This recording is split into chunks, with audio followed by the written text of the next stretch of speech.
போல் பூவின் மீது நடப்பவளே, மஞ்சத்தாலி கண்ணில் ஒத்தி நெஞ்சுக்குள்ளே மறைத்தவளே.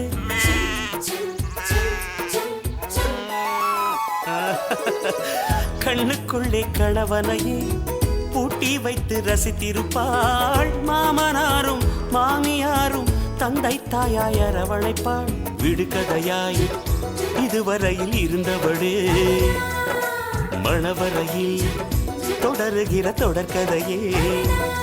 ஒரு பெண்ணுக்குண்டான குணமெல்லாம் அப்போதும் இப்போதும் எப்போதும் கொண்டாடி கஸ்தூரி, ஓ கஸ்தூரி.